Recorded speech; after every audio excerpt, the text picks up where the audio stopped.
Dans cet exercice, on demande de trouver trois coefficients réels alpha, bêta et gamma, tels que pour tout polynôme de degré au plus 3, c'est-à-dire pour toute expression de la forme p de x égale ax au cube plus bx2 plus cx plus d avec absolument aucune condition sur a, b, c et d.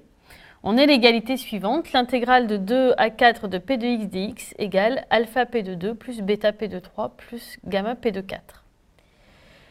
Alors, on va commencer par calculer l'expression de l'intégrale de 2 à 4 de p de x dx pour p un polynôme de degré au plus 3, donc s'écrivant sous cette forme-là. C'est donc l'intégrale de 2 à 4 de ax3 plus bx2 plus cx plus d dx. On sait primitiver chacun des termes puisque ce sont des puissances de x. Et on obtient donc que c'est le crochet d'une primitive de p de x, donc a sur 4 x puissance 4, plus b sur 3 x puissance 3, plus c sur 2 x puissance 2, plus dx, pris entre 2 et 4. Donc remplaçons dans cette expression x par la valeur 4, on soustrait la même expression en remplaçant x par la valeur 2, et on obtient, tout calcul fait, 60 fois a plus 56 tiers fois b plus 6c plus 2d. Voilà pour le premier membre. Pour le second, donc on va remplacer x par 2 dans l'expression de p, ce qui donne donc alpha facteur de 8a plus 4b plus 2c plus d. Ensuite, c'est bêta fois p de 3, donc on remplace x par 3. Ça donne donc 27a plus 9b plus 3c plus d, plus gamma fois p de 4, ce qui donne donc 64a plus 16b plus 4c plus d. Alors, on va regrouper différemment les termes en essayant de regrouper les a, b, c et d. Donc, a apparaît dans la première parenthèse avec un coefficient 8 alpha, dans la seconde parenthèse avec un coefficient 27 bêta, et dans la troisième avec un coefficient 64 gamma. On fait le même travail pour b. On a donc b facteur de 4 alpha plus 9 bêta plus 16 gamma. Même chose avec C, facteur de 2 alpha, plus 3 bêta, plus 4 gamma. Et enfin, D, facteur de alpha plus bêta, plus gamma.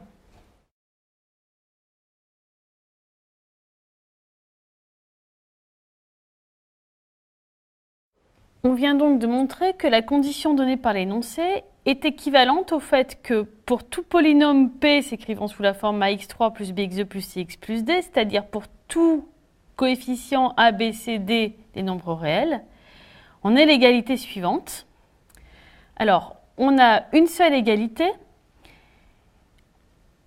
et on va en déduire un système. Alors, en nos inconnus, donc nos inconnus sont alpha, bêta et gamma. Alors, comment déduire d'une seule égalité un système? Ce qui est très important, c'est qu'on a l'égalité pour tout nombre réel ABCD. Alors, en particulier, ça signifie que si on prend n'importe quelle valeur, cette égalité doit être vraie. Alors, prenons par exemple A égale 0, B égale 0, C égale 0 et D égale 1. On obtient ici 2 égale, alors, 0 plus 0 plus 0 plus alpha plus bêta plus gamma. Faisons la même chose avec C. On prend A égale 0, B égale 0, D égale 0 et C égale 1.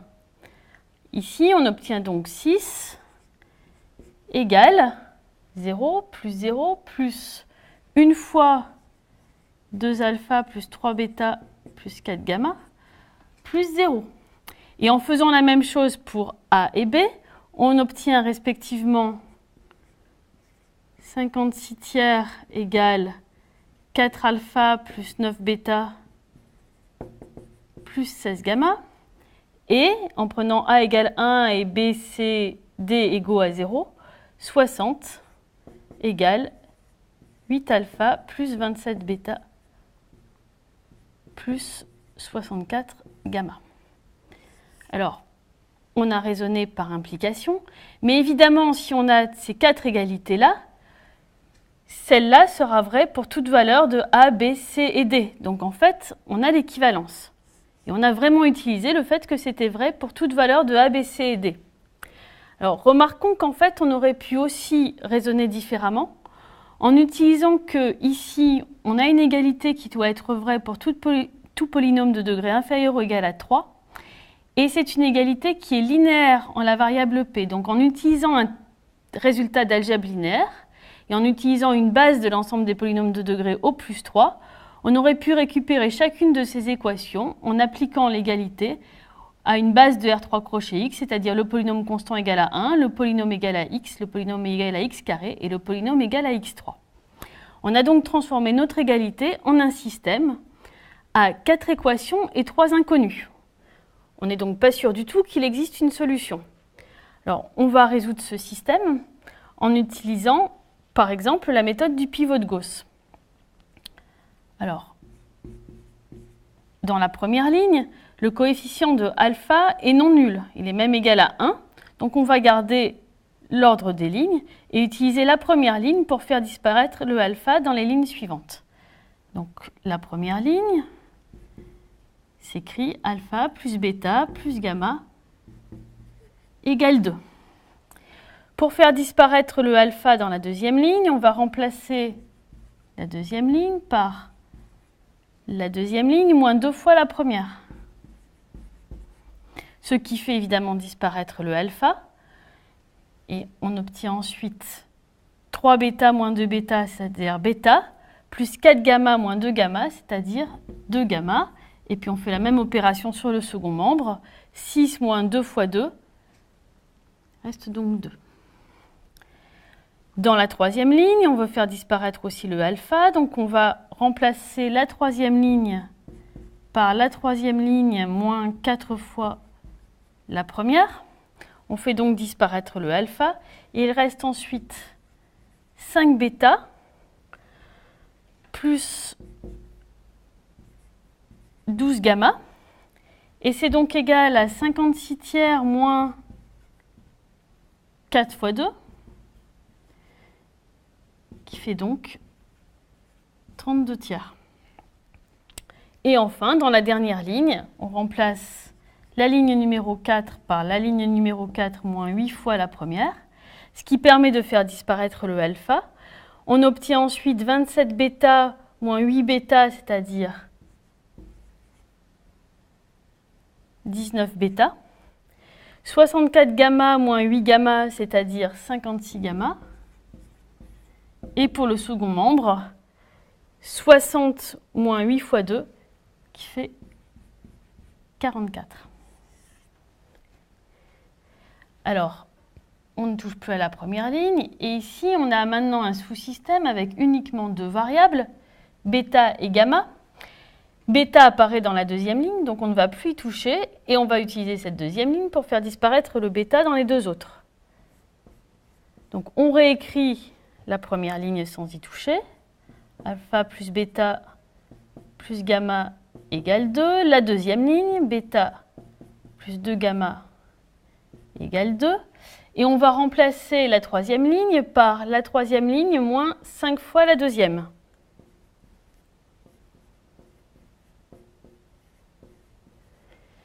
Donc, bêta disparaît, et ici il reste 2 gamma, qui doit être égal à 32 tiers moins 5 fois 2. Donc 32 tiers moins 10, ce qui fait 2 tiers. Et enfin, on remplace la quatrième ligne par la quatrième ligne moins 19 fois la deuxième, de façon à faire disparaître le terme en bêta. Et ici, il reste 18 gamma, qui doit être égal à 6. Alors, on a donc transformé notre condition de départ, d'abord en une égalité, puis en un système équivalent, et maintenant en un système triangulaire. Alors, nous avons 4 équations, 3 inconnues, mais on remarque que les 2 dernières lignes sont en réalité la même, à un coefficient multiplicatif près. Et ces 2 lignes donnent exactement que gamma doit être égal à 1 tiers. Alors maintenant, remontons. Si gamma est égal à 1 tiers, on obtient bêta, qui est donc égal à 2 moins 2 tiers, donc ça fait 4 tiers. Et alpha, qui est donc égal à 2 moins bêta moins gamma, qui est égal à 1 tiers. On vient donc de montrer que notre système avait une unique solution donnée par alpha égale 1 tiers, bêta égale 4 tiers, gamma égale 1 tiers, ce qui répond exactement à l'énoncé.